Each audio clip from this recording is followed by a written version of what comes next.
Okay, it looks like, yeah, we've lost one of our panelists, but hopefully he makes it back. The statements of Zoom. So let us get started. It's 1 o'clock and we can get going on time here. It's my pleasure today to introduce Aephraim Steinberg as our speaker for today's VAMOS seminar. We're talking about quantum archaeology. Aephraim is a professor at the University of Toronto, where he's been since 1996, I think. Before that, had finished his PhD at Berkeley and a bachelor's at Yale with some time in Paris and at NIST for postdocs and research assistantships. I've known Aephraim since I was a baby grad student, where I did my PhD at Toronto and got to see from the neighboring lab a lot of the experiments in the works, and it's really nice to see what I think he's going to talk about today, some results from those experiments that have been, really going on for quite a while, and it's nice to see them coming to fruition after knowing and being roommates with somebody who worked on one of the early versions of these. Aephraim, it's my pleasure to have you give your talk today, and I'll hand it over to you right now. All right, well, thanks so much, Lindsay, and just want to thank all the organizers. I love this VAMOS series of seminars. It was a lifesaver during lockdown, and it's remained a fantastic series ever since. I'll also apologize in advance because you catch me during a little bit of a flu. So on the one hand, the magical technology of Zoom lets me speak to you all the same, but it also means you might have to suffer through some of my raspy voice, and any faults of logic, I hope you'll also attribute to the flu. Anyway, I want to tell you, as Lindsay said, about what I call quantum archaeology. I want to ask about two different experiments we've been looking at. One is how much time atoms spend under a tunnel barrier, and the other has to do with how much time photons spend trapped inside matter. But before I tell you about the experiments, I do want to try to give credit where credit is due, and it's difficult to be complete because so many people have contributed to this work over the years, but they're really tour de force experiments and require the expertise of generations of grad students, as Lindsay knows. The first experiment I'm going to be telling you about, this tunneling experiment, is currently being led by David Spearings with help from Joseph McGowan, Nick Mantella, and Hershia Neraj. The earlier iteration was carried out by Ramon Ramos, along with David and Isabel Jacico. And the other experiment that I'll talk about just a little bit at the end was originally spearheaded by Josiah Sinclair and has since been taken over by Daniela Angulo-Murcio and Kyle Thompson, Vida Michelle Nixon, along with Andy Zhao. I should also give credit to all the people who've been kind enough to support this work, to our theory collaborators, in particular Howard Wiseman, as well as to postdocs Aaron Brodich, Ken Bonsma-Fisher, who were really instrumental in some of this work, and also Grace Lee, who played an important role in some of the theory that I'll try to get to at the end. All right, let me just sort of set the stage. What do I mean by this whole quantum archaeology business? The question in the back of our minds very often in my laboratory is, to what extent should we think of the wave function, the state vector psi, as being the whole story? Is that the description of reality, or should we be thinking there's more than that? And in particular, what I mean is, if you tell me the wave function and then I observe something, do I learn more about what was going on prior to that observation? Now, we're all taught the standard dogma, right, about the two-slit experiment. After you see a particle land on a screen, you're no longer permitted to ask which path it took in this interferometer, for instance. On the other hand, in other fields of science, ranging from archaeology specifically to cosmology and other parts of physics, we do use present-day observations, right, of the cosmic microwave background to draw conclusions about the past. And as far as I'm concerned, as far as we know, even that dinosaur was a quantum object. So there is a sense in which we learn about the past of quantum systems from present observations. And one of my big goals is to try to just understand what are the limits on that and how can we do the best job possible in learning about the history of a quantum system. So here's the overall structure of my talk. I'm going to begin with this paradigmatic problem that I've been obsessed with for way too long, that of the tunneling time. I'm going to try to introduce why it's an interesting question. You may not have heard much about it, why people talk about it, or why they don't, and tell you about our recent experiment measuring how much time an atom actually spends in the forbidden region before being transmitted. And I'll go on to a few follow-ons that we're excited about, experiments that are underway or about to be begun, looking at what the atom's history really is, but also about what the role of quantum measurement is, what happens when you look at a system while it's somewhere it's not supposed to be. And finally, I'll hope to leave enough time to at least advertise our latest work, which began for completely different motivations, honestly, an entirely orthogonal experiment, and little by little ended up seeming complementary to this one in that we started asking a question about what the history of a photon is as it traverses a cloud of atoms. But we'll get back to that. So we're all familiar with tunneling. There's my favorite illustration of the phenomenon. And of course, a particle that doesn't have enough energy to classically traverse a barrier has some probability of showing up on the far side. And we all learn how to calculate that probability, typically in our first course in quantum mechanics. And if you're like me, not only don't you learn to calculate how long it takes, but you're never even asked the question. And it's not because no one ever asked the question. If anything, I'd say it's because people have been asking the question and coming up with puzzling answers for so long that most textbooks and most professors have liked to just keep it quiet and not get mired in those weeds.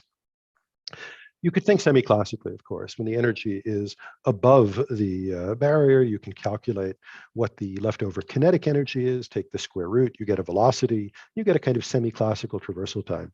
And as the energy drops towards the barrier, that kinetic energy gets smaller and smaller, and this time would diverge.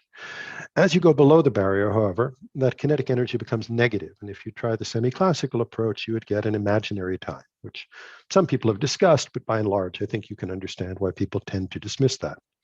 Now, of course, that's not the end of the story. That doesn't mean we don't know how to calculate these things quantum mechanically. In fact, I think you've all learned something about wave propagation and how to calculate what happens to the peak of a wave packet.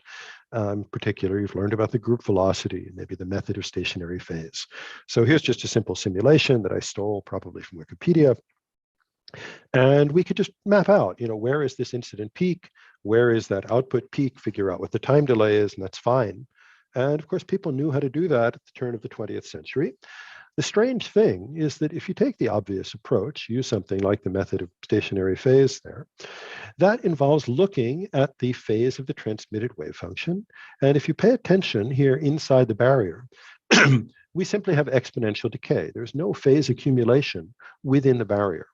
What that turns out to mean is that as the barrier gets thicker and thicker, you reach a regime where the time, the group delay, becomes independent of the thickness. Well, that has a striking consequence, which is that if the barrier is sufficiently thick, that time may be smaller than the thickness divided by the speed of light. So it seems to violate relativity. You might have thought that was an artifact of the Schrodinger equation, but no, these calculations can be repeated with the Dirac equation or the fully relativistic Maxwell equations, and you get the same result. So there's no conflict with relativity, even if there's a seeming conflict. And this was pointed out early on. It was Hartmann who named this effect back in 1962, and a number of groups, including the one I was a grad student in, verified these group delay superluminalities back in the 1990s. At the end of the day, though, a group delay is still a sort of motion of effects. It's an interference effect. It doesn't necessarily reflect the physical amount of time a particle spends somewhere. And a number of groups, including ours, have talked a lot about how to reconcile this with causality, and it's quite clear how to do that. My question is a different one. Once we see the atom on the far side, in this packet on the right here, what should we conclude about what it was doing on the way? Is this cartoon, this movie over here, an accurate description of what all the particles are doing? And if so, should I really imagine that at the instant of detection, just before the instant of detection, the particle had a large chance of being over here and just instantaneously collapsed over to where my detector was? It seems like an unlikely picture to have in mind. Otherwise, we might imagine that transmitted and reflected particles really have distinct histories, that by the time I see the particle on the right, I know that it had been transmitted sometime before that. And then you can ask, how far back can you go? Where does the bifurcation occur between transmission and reflection? And one thing one might have imagined, I certainly did imagine this, is that while reflected particles don't need to see much of the barrier, they're probably reflected within that first evanescent decay length. A particle that makes it to the far side must have traversed the entire barrier, so it probably spent more time in there. Well, how are we going to address these questions? This is really something that was brought up by Büdeker and Landauer in the 1980s when these issues of tunneling time suddenly came to the fore again in condensed matter physics. And I think the important thing to bear in mind is that in quantum mechanics, we try to define quantities by the results of measurements. And then we come up with the right operators to describe those measurements. So we do need to think about what it would mean to measure a time. And this is the cartoon I always have in the back of my mind. Let's just imagine little tunneling particles carrying their own stopwatches, which tick only while the particle is inside the forbidden region. And then let's just read off what they show at the end of the day. Now, there's been a big history to this idea. Many different kinds of clocks have been proposed, and some of them have been implemented, others have not. I'm not going to have time to go through and discuss all of the differences. I'm a partisan of one particular brand of clock, but these are also very interesting experiments. This one in 1989 by some names that ought to be familiar to the quantum computing crowd basically involved the grandfather of today's superconducting qubits, looked at a time scale for macroscopic quantum tunneling. Rolf Landauer was very excited by those results. There were some optical analog results discussed here. And in the past decade or so, there's been a lot of excitement over the so-called ATO clock using strong field ionization, which is just a fascinating field with a lot of subtlety. I'd argue that the kind of time it's measuring is a little closer to the group delay I've been discussing than this sort of interaction time I'm interested in looking at. And there are a few other references down here as well. So let me tell you about what we're really setting up to do then. I call it weakly measuring the time an atom spends inside a barrier. There's a technical meaning to weak, but really the idea here is just we're going to measure something gently enough that we don't just smack the atom outside of the barrier or give it enough energy to tunnel. I'll come back to that later, however. The proposal goes back to Bass and Rybachenko in the 1960s, but was really popularized by Budiker again in the 1980s. And it's a very simple idea. Imagine a particle tunneling across a rectangular barrier. Suppose it's an electron. We could begin by spin polarizing the electron along, say, the x direction. And if we now can find a magnetic field along z inside the barrier region, then of course, while the spin is inside the barrier, it's going to precess about that magnetic field at a rate that we know how to calculate at the Larmor frequency.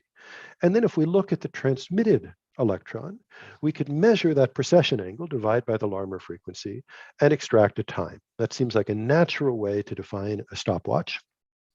Not just looking at the peak of a wave packet, actually looking at a given particle, asking how long were you interacting with this region, with this magnetic field, and also naturally able to distinguish the transmitted from the reflected subensembles, because we could measure the spin rotation of the transmitted electron or separately of the reflected electron. So this is the motivation behind our experiment. Our system is not electrons, though. It's going to be rubidium-87 atoms. So we begin with a Bose condensate of rubidium-87 that we're able to further cool until it has a coherence length, the thermal du Broglie wavelength, of about 4 microns. And that contrasts with thickness of the barrier we're able to create, which is just a focused blue detuned light beam at 420 nanometers, which is only about 1 micron across. So that puts us nicely in the tunneling regime. The height of the barrier is about 150 nanokelvin, which is much, much higher than the 1 nanokelvin temperature we've cooled our atoms to. And it corresponds to a critical velocity of about 4 millimeters per second, right? So the idea is classically, if I threw atoms at this barrier at 5 millimeters a second, they would all traverse. At 3 millimeters a second, they would all be transmitted. And somewhere between those two, we're going to look for quantum tunneling. That's just a movie I love from one of our first implementations of the barrier. That was in a slightly different geometry where the barrier just formed a kind of table and we let the atoms sit on top. And the hottest ones, of course, just went over the barrier and the rest had to spread out and fall off the edges of the table. At those late times, I'm sure there is still some tunneling through, but we're unable to see them directly in these images. Now, we also need this probe. And one of the reasons I didn't see how to do this experiment with electrons, say, is I didn't know how you would confine a magnetic field to the kind of region across which an electron might tunnel. Although it turns out with neutron tunneling, people have done that experiment. I put that reference up earlier. Instead, we're going to use a fictitious magnetic field. We're going to use Raman coupling of 2 different atomic levels as an effective magnetic field. And that way we can focus them down with the same resolution that we can focus our laser beams. So in particular, we use the clock states, the F equals 1 and F equals 2, M equals 0 states of rubidium to be relatively insensitive to background noise on the kind of long time scales that we need to probe. And we couple them with 2 Raman beams that are separated by 6.8 gigahertz, so we can coherently drive this 2-level system. We'd like, and we plan in the future, to have a separate barrier beam and probe beam so we can move them around independently. But at the moment, we have one beam that's focused as tightly as we were able to get. So we simply use phase modulation to create sidebands. Turns out we have to remove one of those sidebands. So we have just the carrier and one sideband acting as both barrier and probe. So here's the overall experimental sequence. We begin with our rubidium atoms in a cross dipole trap. We now turn off one of the beams, so the atoms are just in a sort of one-dimensional waveguide formed by a single red detuned beam, over which we superpose this focused sheet of blue detuned light, the barrier. That barrier also acts as the magnetic field due to the Raman sideband, coupling those two hyperfine states. And now with a magnetic gradient, we can push the atoms towards the barrier at whatever velocity we like and look at the reflected and transmitted clouds. So here's an early calibration. This is when we managed to turn the barrier off. So all the atoms are transmitted to the right. And at that point, we were doing a true Stern-Gerlach measurement. So you see what we call the plus and minus X states actually spatially separated here. So we can measure the ratio of those populations and learn something about the precession angle. And what you see here is a plot that's just a very, very difficult and time-consuming confirmation that the time spent in a region scales as 1 over the incident velocity. Of course, the important thing here was just to check that everything was working, but also to calibrate that Larmor clock and learn what our Larmor frequency was and so forth. We then naturally repeat the experiment the way we want to with the barrier on. Now you see both a reflected and a transmitted cloud. You note there's some distortion there. It has to do with issues in our waveguide that we've learned how to deal with since then. But we could imagine looking at the ratios in both of these cases. However, it turns out that's not going to be the entire story. To understand why, I have to jump back to Büdecker's 1983 paper.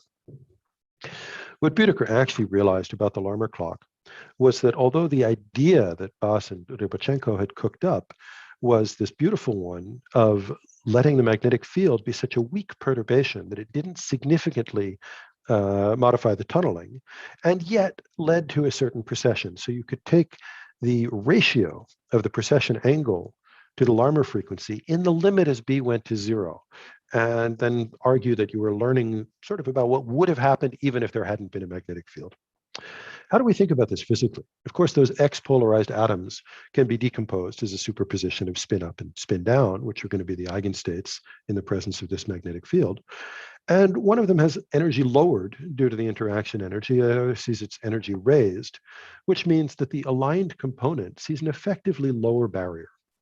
Now, for the Larmor clock, what's important here is those two different components pick up different phase shifts, and their relative phase is what's going to give us the Larmor precession.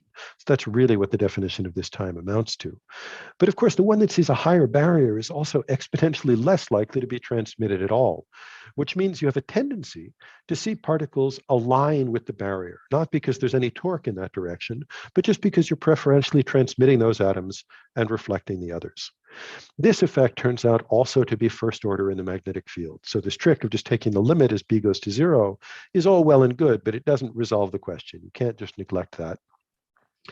Büdecker then realized that there were going to be two components to this rotation, the azimuthal and the polar component. And I think he found that a little bit mysterious, but he just declared that one should add them in quadrature, and everyone trusted Büdecker in the 80s, so most people just bought that. I don't think there's any good reason to do that.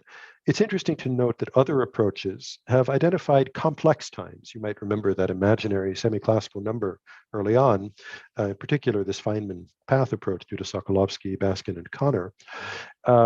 And the real and imaginary parts in these complex approaches turn out to be numerically equal to the azimuthal and the polar angles in Büdecker's Larmor clock. I believe that one can unify all of these by applying what's known as the weak measurement formalism due to Aharonov, Albert, Weidmann, and other coworkers. And you can look at these papers to see some discussion of that, but I'm not going to go into it. Suffice it to say that in this picture, the Larmor clock is a weak measurement, even though the term hadn't yet been coined. And the precession you expected really is the motion of the hand of the pointer, so to speak, while that tendency to align is rather indicative of the back action of a quantum measurement, something that wouldn't have happened classically. Well, this leaves us in a slightly more difficult situation. It means that we can't just measure the ratio of the plus and minus x components. We need to know what the spin is doing in 3D. We need to do full tomography on the spins of these transmitted and reflected atoms. Remember, we're beginning with only a few thousand atoms heading towards the tunnel barrier, and we're trying to look in a regime where maybe only a few percent of those are transmitted. So that's one of the things that makes this such an impressive experiment on the part of the students who actually got it all to work. In addition to that, just actually handling all of the Raman and microwave rotations to keep these phases properly stabilized so that we can distinguish all three of these axes is quite an interesting trick. In any case, we can see here what they observed. As we go from green, the relatively high velocity particles that traverse the barrier classically, to the lower velocity particles that actually have to tunnel, you begin to see this precession in the XY plane. But then very rapidly, you see that we begin to see much more of an effect of alignment towards the minus Z axis.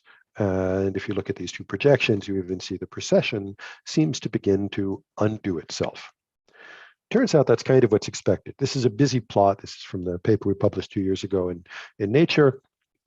But this is for a barrier that has a critical velocity of about 5.1 millimeters per second. You see the transmission curve and the inset just for comparison.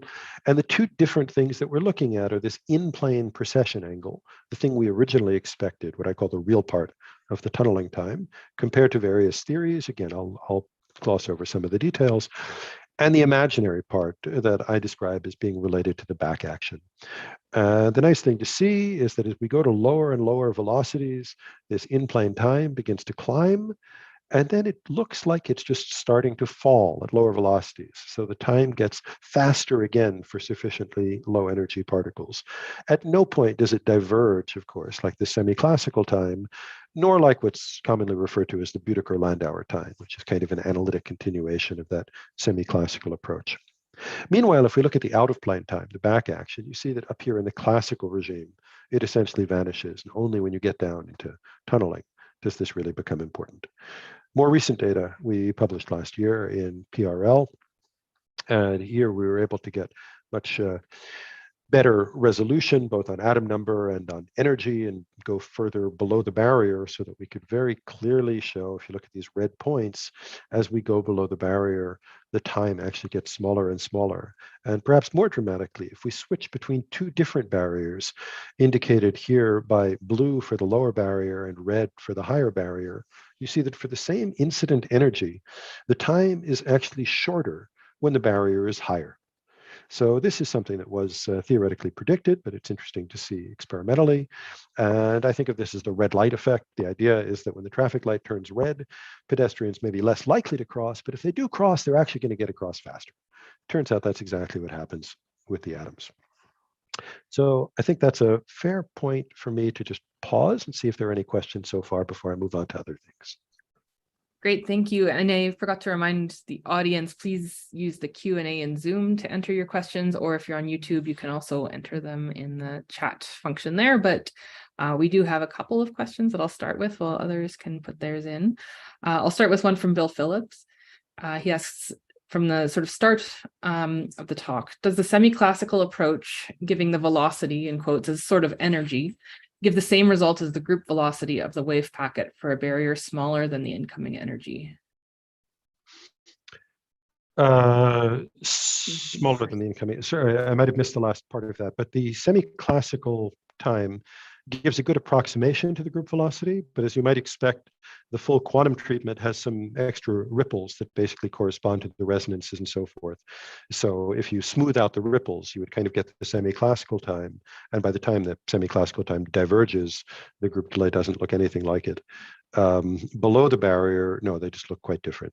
No real relationship. Hey, the second one I've got here is a bit more philosophical. From Jonathan Weinstein, and Shimon jumped in here too. When you say that it doesn't make sense to believe that the particle had just jumped from the left to all the way to the right, as what happens when you measure the particle position after traversing the tunneling barrier somehow, is it any more nonsensical than asking about any other position measurement of a delocalized particle, for example, in a double well potential or the two-slit experiment? No, maybe not. And when I said it doesn't make any sense, you're right. I'm putting a bunch of my own philosophical baggage in there. So you might want to think about it differently. I'd like to argue rather that there's a perspective from which you might expect to be able to say, if I saw it here, it was probably nearby a nanosecond ago.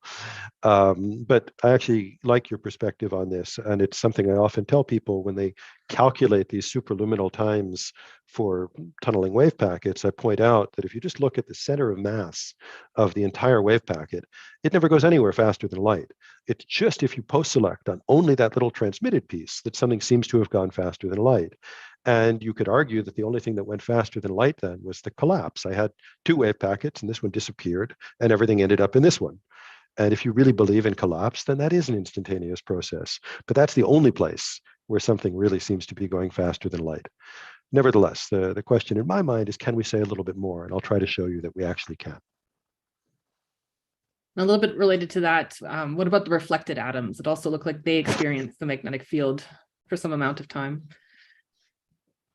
That's a great question, and I'll come up to that in a moment. So I think I'll just defer answering. You can ask me again after the next section. Yeah, so maybe with that, let's move on. I'll save a couple for the next round here too.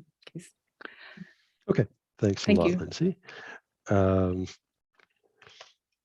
Indeed, the future goal is to ask not just how much time the atom spent. That's just a number. I'm not that excited by that. Well, I'm pretty excited by the number. We spent 20 years trying to get that number, but also to learn exactly where the atom spent its time. What is the history of this atom, as I was saying early on?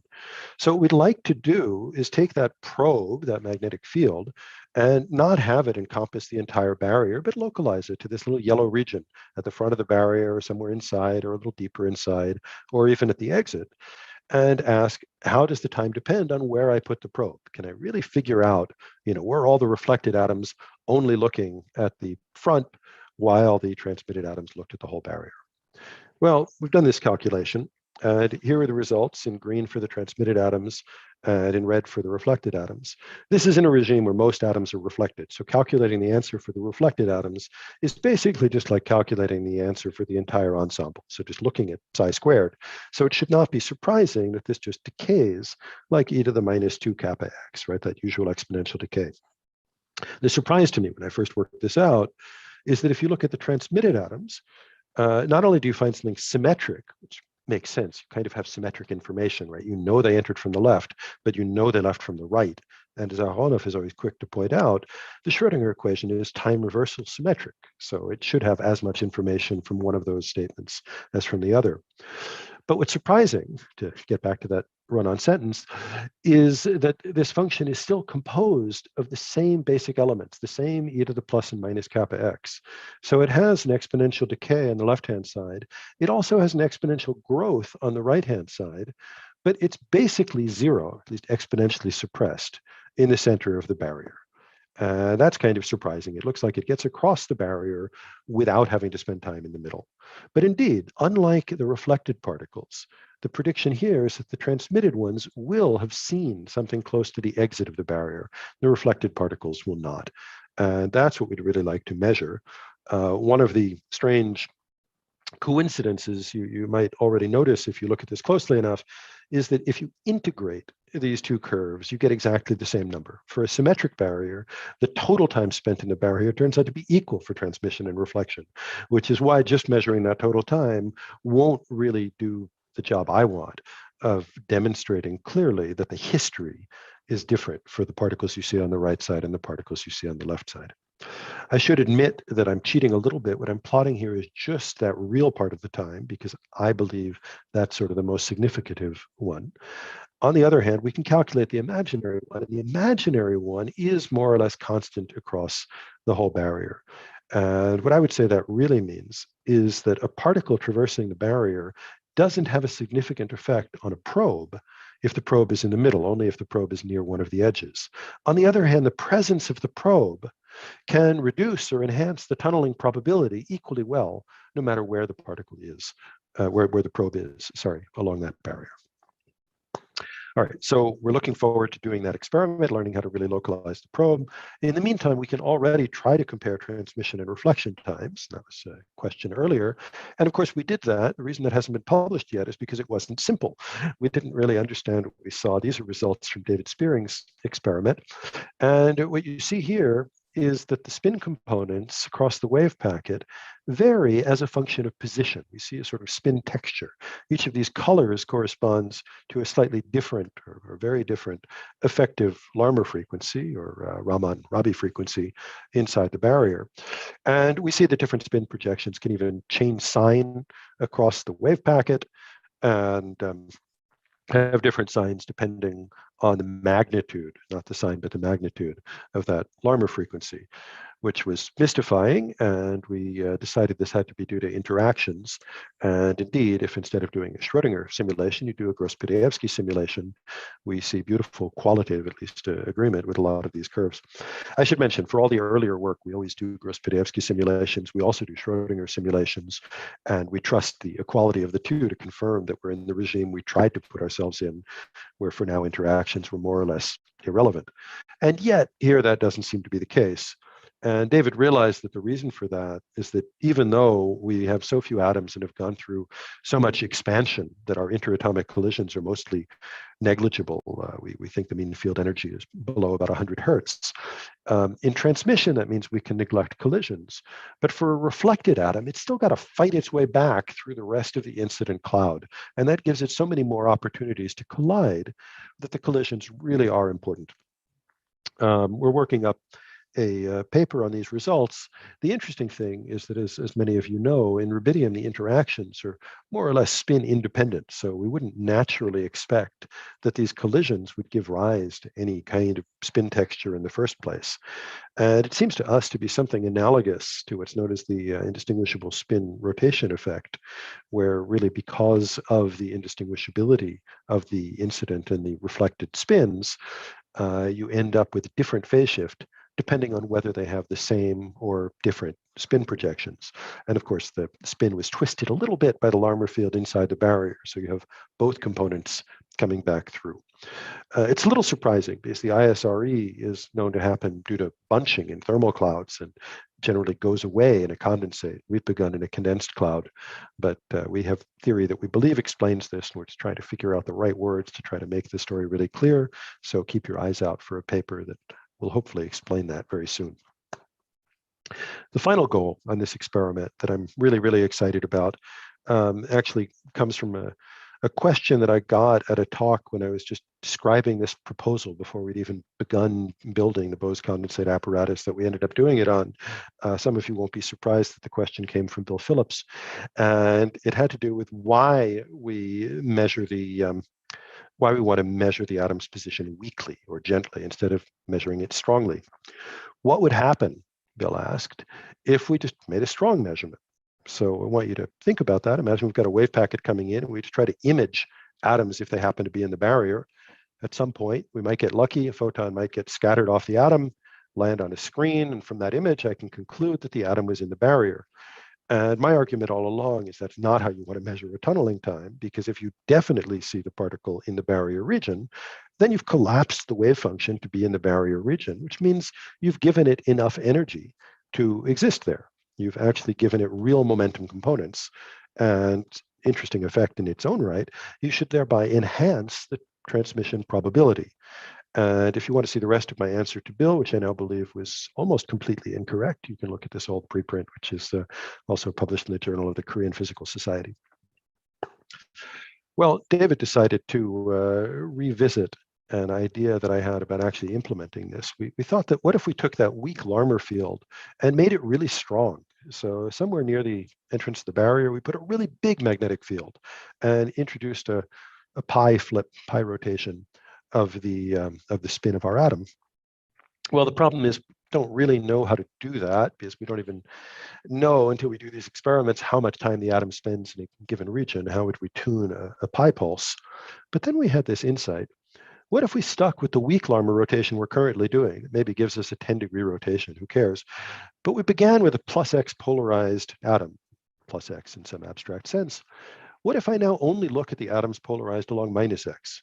Well, any atom that didn't see this magnetic field is still along plus x, and this post-selection will get rid of them. So in some sense, no matter how weak the Larmor rotation is, if I see an atom along minus x, that's got to be an atom that saw the magnetic field. So we can now ask, is that like doing a strong measurement? Would that collapse the atom to be in the barrier? And if so, here's the question that we want to address. Let me move the probe around inside the barrier and see what the relation of the transmission and reflection probabilities is just for the minus x polarized atoms. All right, so basically what we really want to see is, have we given them enough energy to exist in the barrier so that it's just as easy for them to roll across the barrier as to get reflected back? My prediction was that once we did this, we'd see more or less a 50-50 transmission and reflection probability because these atoms would have enough energy. So David did these simulations, and here we're plotting is on a log scale the ratio of the transmission to reflection probabilities. So the dashed line here is 1, meaning a 50-50 distribution, given that the particle was found spin flipped, so it must have seen that field, by a probe that was sitting at some position indicated here between -1 micron and +1 micron inside a 2 micron thick barrier. And focus first on this blue curve. That was our original calculation. What you see is that you have this strong position dependence, and unless you see the particle right in the middle of the barrier, you don't get 50-50. And in retrospect, it should have been obvious to us, this is for a time-independent probe, and the time-independent probe can't possibly give the atom any extra energy. So whether or not you believe it ought to be collapsing something, it's not actually measuring that the particle is inside the barrier at a given instant. It's in some sense measuring that some part of the particle was inside the barrier at some point, which is true even for the stationary state. So it doesn't collapse the particle, but it does give this fascinating exponential dependence on position. It turns out that the particle is always more likely to leak out through the side you already saw it close to, and by a factor that's just the square of that usual either the 2 kappa x. It turns out that this is easy to show analytically. It makes perfect sense, even if we hadn't anticipated it. But it's kind of funny because it seems as though we're learning that the particle really is at some position, and yet we're not giving it any extra energy. Whatever that position is, it still has to tunnel out either to the right or to the left, which I find kind of amusing. However, once we understood that we needed time dependence in order to really collapse something, basically we wanted to look for the atom on a short enough time scale that if we saw it there, we could say, yeah, it's still inside the barrier, and therefore it must have this extra energy. David started playing around with time-dependent probes. And indeed, as you make the probe shorter and shorter in time, going from blue to orange to green, you see that across most of the barrier, you get what I'd originally hoped for. You get this 50-50 distribution. So the question we're now grappling with is, what is the critical timescale? And should we think of that as a new timescale for tunneling? Is that telling us for how long can you conclude that a particle is still going to be in the barrier if you saw it in the barrier at one point in time? And calculations are still undergoing, and David has gotten some remarkable analytic results that ought to help speed this up in the future. But just to sort of give a sense, here for 2 different sets of parameters, we're looking at what that critical time is for the transition to getting a lot of collapse as a function of position in this barrier. And what you see is near the edge here, we seem to see a linear dependence of the time on the distance to the edge. So it looks as though there's some characteristic velocity scale, even when you're under the barrier and there are no freely propagating components, to answer this question of how long does it take a particle to leak out if you saw it inside a barrier. We're still trying to understand exactly what this time scale is. The work isn't complete yet, but we hope to have a theory paper on it pretty soon, and looking forward to experiments that I hope will follow within the next few years as well. So that was the second point where I thought I'd break in case there are some more questions. Great, thanks so much. There are a few more, and I'll just remind people to, again, use the Q&A in Zoom or in YouTube to ask their questions. I'll start again with one from Bill Phillips. For the GP versus Schrodinger models, the argument was more about scattering because reflected atoms have to go back through the cloud, but the GP seems to be about the density, not the probability of any scattering. So I think the question, yeah, you're talking about actual like scattering events, but the GP is just a mean field. argument. That's right. No. The GP is certainly mean field. I should have specified we're talking about a spinor GP equation. Okay. So the point is that we actually do see additional spin rotation that depends on the interactions in the reflected cloud. And we basically don't see that in the transmitted cloud. And for the transmitted cloud, we see very good agreement with the Schrodinger simulations, while for the reflected cloud, we don't. But this is specifically at the level of those spin rotations. There seems to be a differential phase shift between the reflected component that has the same spin as the incident component and the reflected component that does not. And related to this from Shimon, can atoms interact with each other while inside the barrier? And is that a meaningful or interesting question? And are they different? Yeah, there's certainly no reason to. I guess, are the interactions different in the barrier than in the allowed region? I don't think there's any sense in which they're different. Certainly they'll show up in the same way in the GP equation. And certainly that's one of the directions that we want to move in. We've begun by trying to understand the single particle effect. How do you talk about one particle moving through a barrier?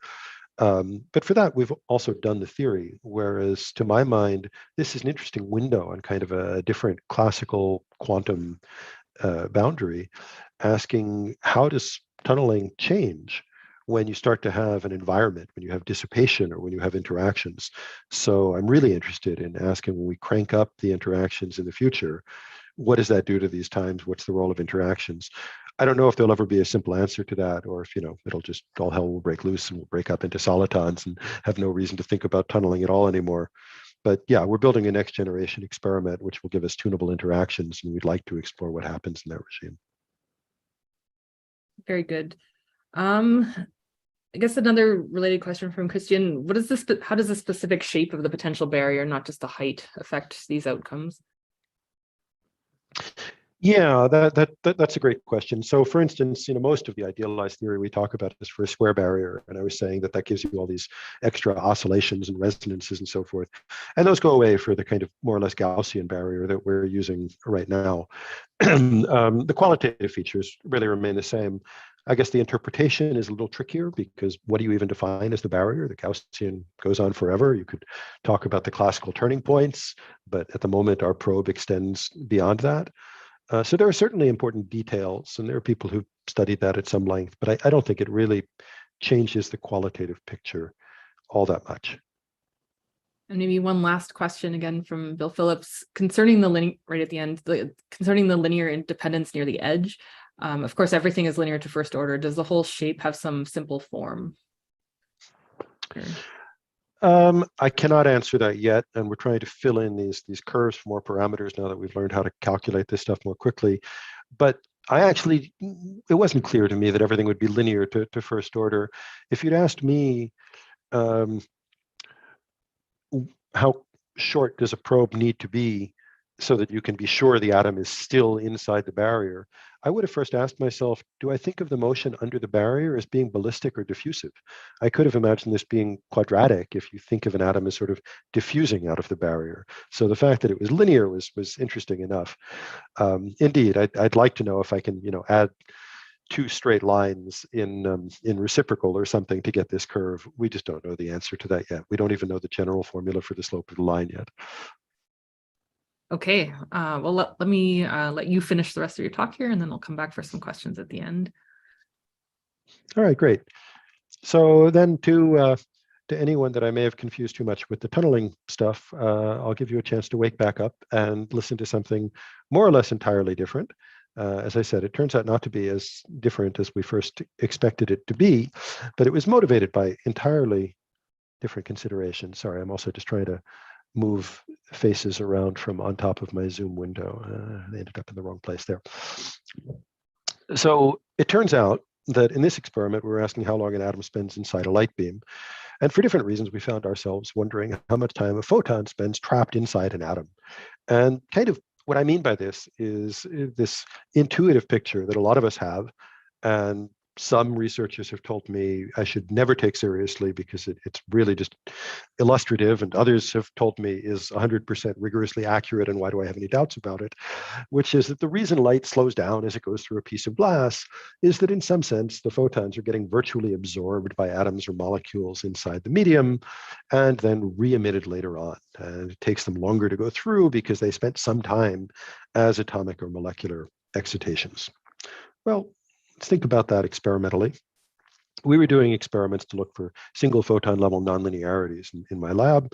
One origin of a chi3 or N2 nonlinearity is that you can have photons saturate the atoms, bleaching the sample, so to speak, which reduces the phase shift that would be seen by a second beat, by a probe.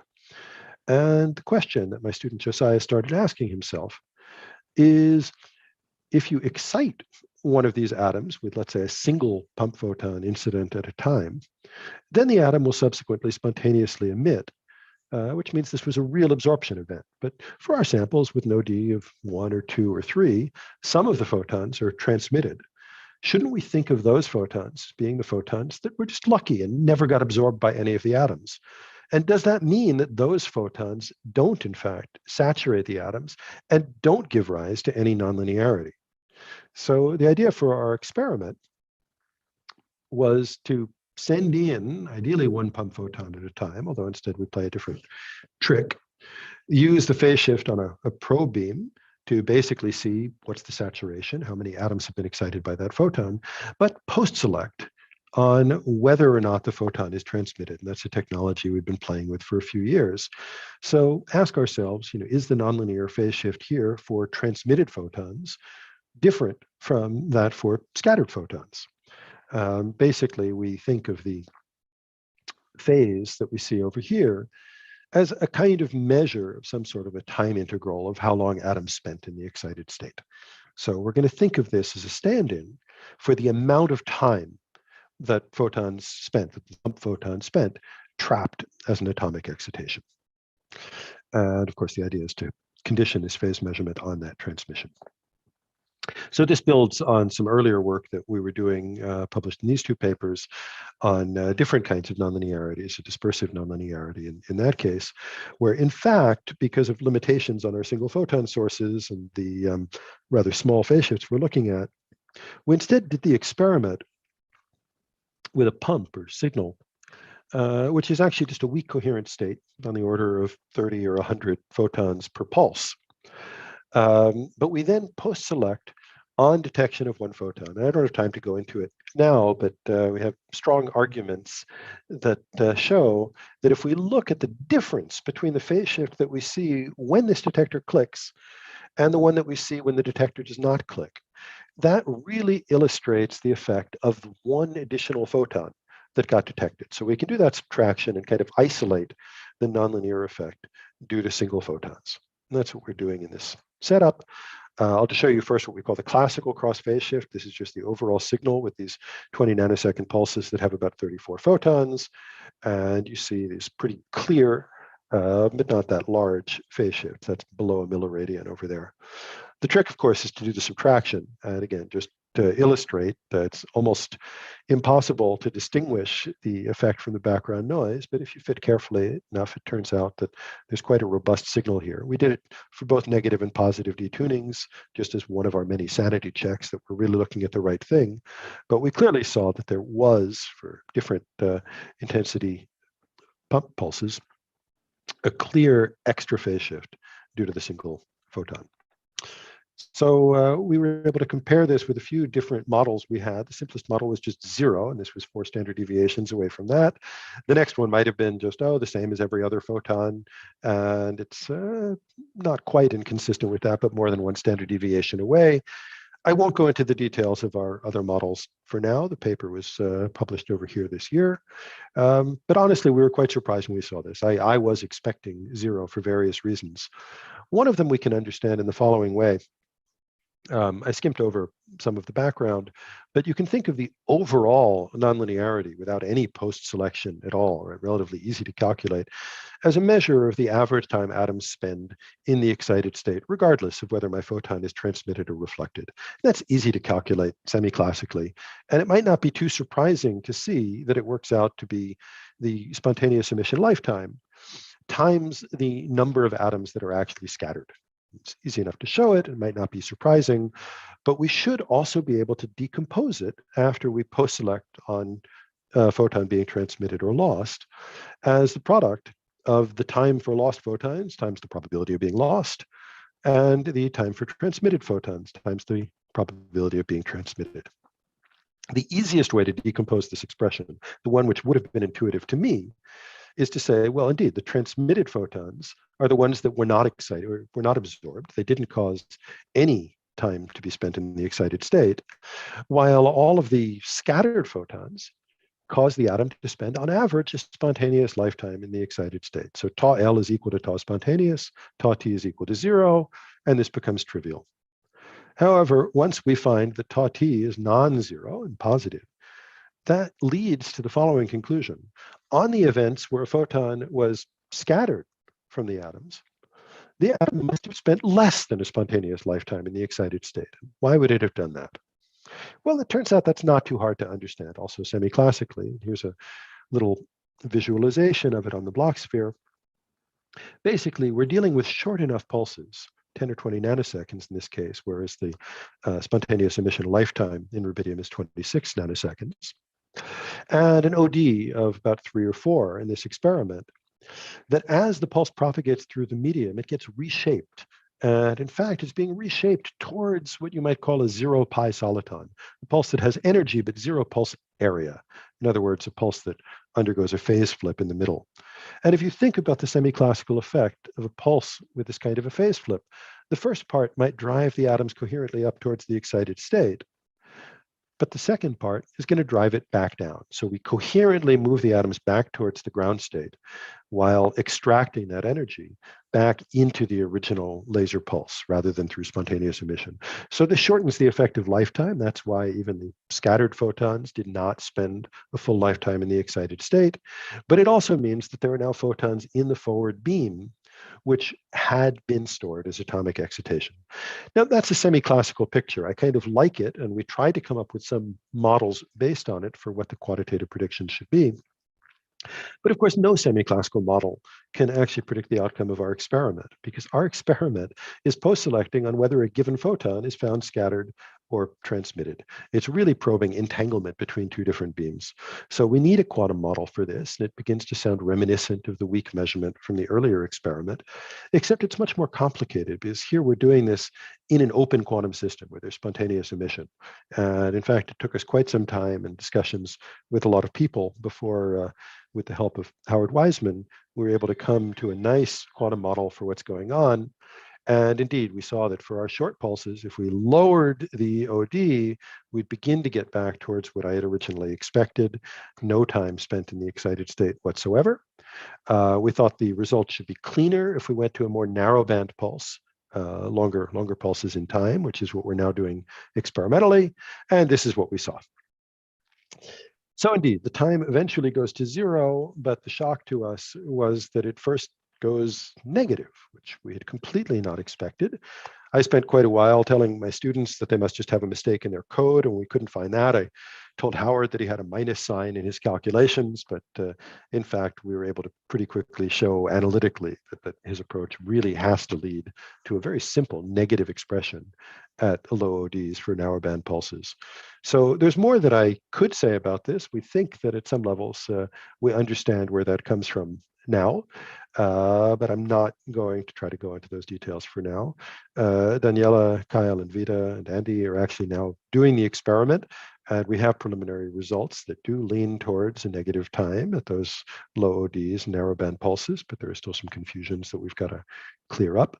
But I think what I'll do is just try to draw to a close by summarizing what we have observed and what we don't know. Again, there were 2 different experiments, but both trying to look at the histories of quantum systems. In the case of the tunneling measurement, we found that it takes about 0.6 milliseconds for our atoms to cross a 1.3 micron barrier. Those, of course, are scales set by the millimeter per second velocity and energy scales in our project. We do hope that in the foreseeable future, we'll be able to collapse atoms into the barrier region and really study these new timescales for tunneling and think about what goes on during a quantum measurement, and also to probe the different histories for the transmitted and the reflected atoms.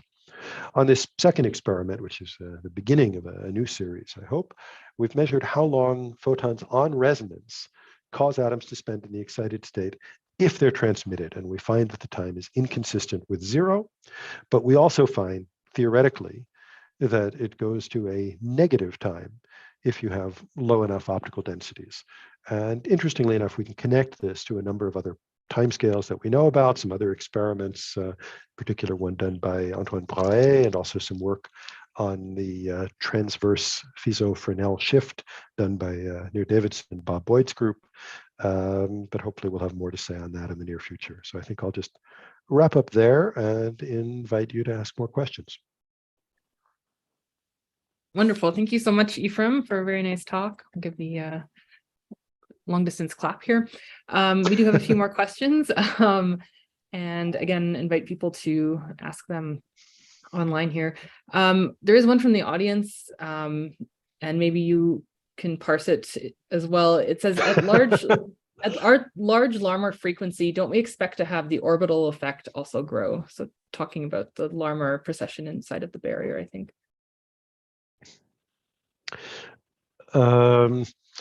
Yeah, no, I'm not entirely sure what you mean by the orbital effect. At large Larmor frequencies, what really happens is that the splitting between the effective potential you get for the aligned and the anti-aligned spins becomes so large that you're dominated by this alignment effect. So we basically end up with spins which are all rotated by something close to 90 degrees when they come back through. Things begin to saturate at that point. Okay, and also from the earlier part of the talk, again from Bill Phillips, latching onto the solitons, would you have actually he asked it again, if you shoot a bright soliton at a barrier, so some is transmitted and some reflected, would it be cat-like? That is, would all of it be reflected or transmitted, or would you have That's a fascinating question. Yeah, I guess the question amounts to what the energy scale is. You know, what is the energy cost of splitting up that soliton? And could you find a regime where it was easier for the entire thing to tunnel? I haven't studied that, so I just can't answer it, but it does seem likely that such a regime would exist, even though it might not be experimentally that easy to attain. Okay, there's also the big philosophical question in the room. When you talk about how much time an atom spends in the barrier, or a photon spends in an atom, is that a bit of a classical perspective? If I have a superposition of different states, to what extent is it really meaningful to talk about how much time is spent in one state or the other? When in a sort of traditional some quantum mechanical perspective, it's always in both. Yeah, no. That's certainly a great question, and my language is often loose, and some of my own colleagues take me to task for this. But we really do imagine a measurement of some very specific operators, and you can ask whether you would want to call that operator the time spent in the barrier or not. But if you look at this integral over here, this is really what we're talking about, right? You can write down the operator that counts how many atoms are excited at a given time. And you can take its expectation value and you can integrate that over time. And that is one way of defining for how long were atoms excited. And that's the thing that we're measuring. And the idea that this would have a definite value, of course, that would be that the operator would have a definite value would be an overly classical perspective.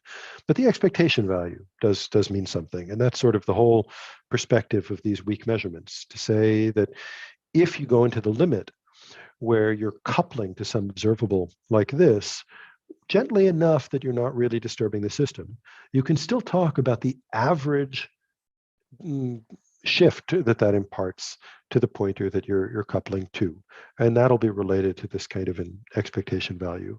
So it's an interesting question, what should we say about the uncertainty or the distribution of these times? But I think asking what is the average time for one subensemble or another, the only operational way I think it makes sense to define that is by asking if we did couple to a probe and then only look at that coupling when we saw the right post selection, what would we see? But mathematically, this is the definition we have in mind. Great. A question from Christian on the panel here. It seems that the usual concept of off-axis Rayleigh scattering, a two-step virtual absorption and emission, really breaks down when trying to make statements about scattering time. Is there some semi-classical WKB type intuition in analogy with the atom tunneling scenario from the first part of your talk? I think, yeah, let me try to jump ahead to a slide that I had skipped here. Not that one, not that one. Make sure I find the right one. Actually, oh yeah, maybe this is the useful one. Oops. One of the interesting things is that we already know that the group delay is actually negative on resonance.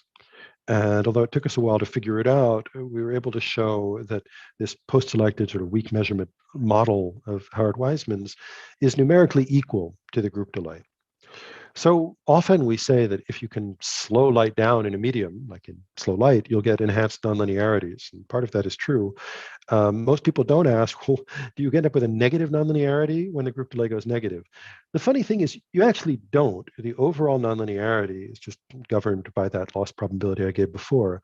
But if you post-select only on the transmitted photons, what we've found is that this storage time turns out to really be equal to the group delay, even when it's negative. So I don't know if that provides more or less intuition, but along the way, sorry, where was the other point? No, I'm afraid maybe I don't know, be over here. No, I do seem to have lost it. One thing I wanted to mention is that you can also ask about the time spent by the lost atoms. And I made this argument somewhere that lost time has to get smaller. That scattering time is what's often referred to as the Wigner time. And that's actually something that Antoine Braille measured a few years ago. And it turns out, at least for a thin sample, it does not go to the spontaneous lifetime. It goes to twice the spontaneous lifetime. And that's always just a factor of two I'd not paid any attention to in the past. But it turns out it seems to be very, very important. It's thanks to that factor of two that we end up with a negative contribution for the transmitted time over here. Those two have to add up to give you just this PL times tau spontaneous. So we're thinking a lot about how, as a function of the thickness of the medium or of the OD, both the Wigner time, the time for the scattered photons, and the one we're measuring for the transmitted photons, modulate in such a way that they maintain this interesting weighted average. But I'm sorry, I haven't thought in terms of the pictures that you were raising in terms of off-axis Rayleigh scattering and so forth. Great. I see we're over the hour, but there's a couple more questions. If you have time, we can answer them, but I will just give everyone the freedom to leave if you have something else happening at this time. Yeah, I can't see you leaving the room, so go ahead. I can't be offended because I don't know who's here, but I'm happy to spend a few more minutes, of course, answering any other questions. Maybe I'll just mention in the interim, we do have another seminar scheduled for 2 weeks from now with Aephraim Furstenberg from the Weizmann Institute, who's going to talk about interacting light actually in Rydberg systems. And I want to put a plug for the DAMOP program committee as well to submit your invited speaker nominations for next year's DAMOP, which are due on Monday. But moving on to some questions, Bill Phillips unsurprisingly has a couple more questions. One is related to the always great to see you, Bill. That maybe you just answered. Bill asks, negative times happen in tunneling as well in some circumstances. Is it related to the negative times for the transmission in an atomic gas?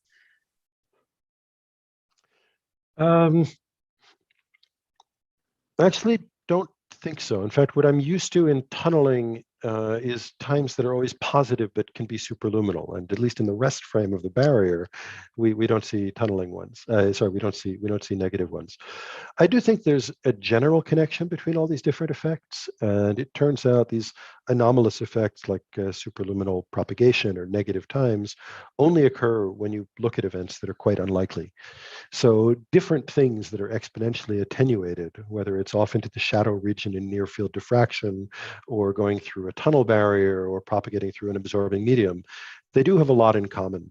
And some of this, at least for the group delay, can be traced back, as was done by Eric Bolda and Ray Chow years ago, to the Kramers-Kronig relations and just observations we can make about the phase dependence, the dependence that the phase has to have on frequency, given our knowledge of the dependence on the transmission probability on frequency.